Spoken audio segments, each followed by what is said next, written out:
What's going on YouTube? Lord Houston, known as LTH, coming at you with a video.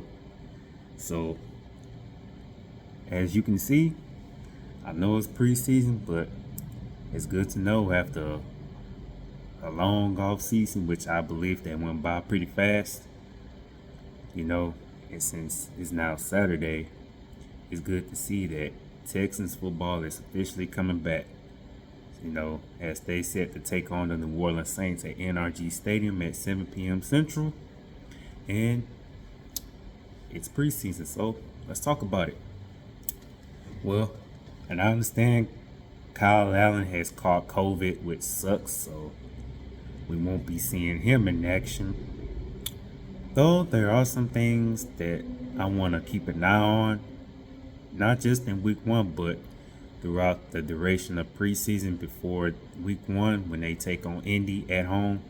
So there are going to be a lot of players fighting to make that 53-man roster. So what I want to keep an eye on, and yes, it is an honorable mention I will throw in there. So number one, I want to keep an eye out on the linebackers, because I know there's going to be a lot of linebackers dying to fight for a spot at the 53-man roster, such as Christian Harris, Neville Hewitt, and other linebackers, and Garrett Wallow.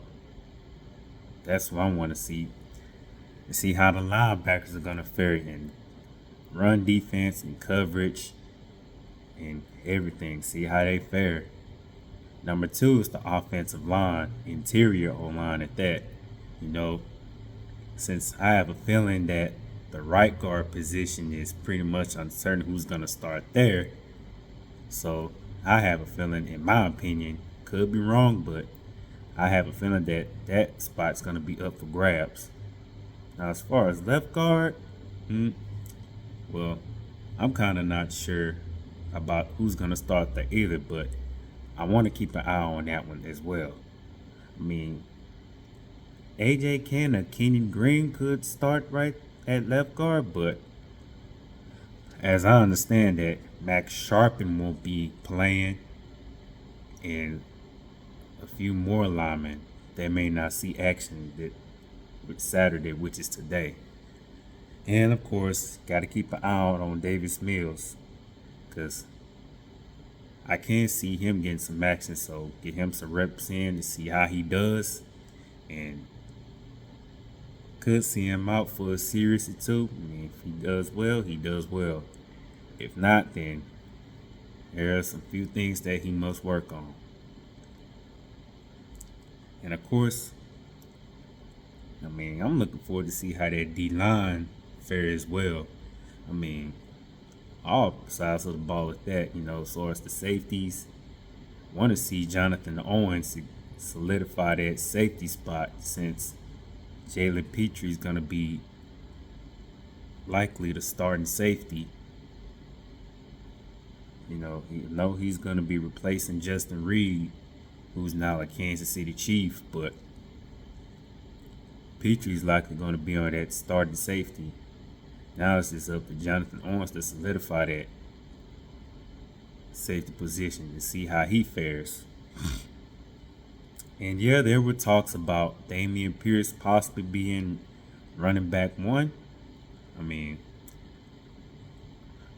To be honest, I could care less about who starts RB1. As long as Marlon Mack and Dameon Pierce do phenomenal things as a 1-2 punch as for running back, of course you got to have an effective offensive line to have a great running game, because without it, it's kind of difficult. Same with the pass protection. But I said this on Twitter. I would love to see Pierce and Mack be an effective 1-2 punch and running back. If Pierce is the starting RB1, hey, so be it. But look for Rex Burkhead as well to be getting some carries as well. So yeah, my most areas I'm gonna watch the most is the linebackers, I mean, honorable mention, can't leave the corners out. But what I'm gonna be watching the most is the O line, linebackers, and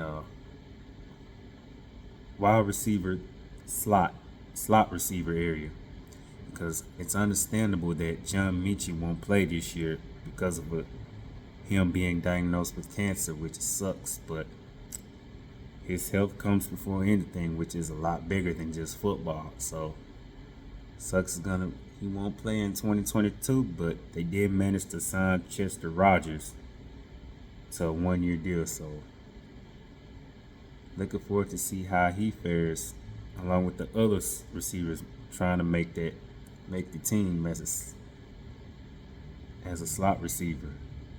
You know, I mean, could see Brandon Cooks for a series or two, but I wouldn't be surprised if he doesn't get any playing time. But this is great. It's just great to finally realize that Houston Texans football is back, man. After the off season though, and during the NFL free agency, NFL draft, which the Texans look good. Yeah, they missed out on some key players, but Texans still had a good ass draft. So can't wait to see how the rookies fare in 2022. But yeah, just thought I'd put my 2 cents in on this preseason game that Houston has on against the Saints. So there you have it. Till my next video, LTH checking on up out of here. 713 to Bayou City. Go Texans. Y'all have a good one.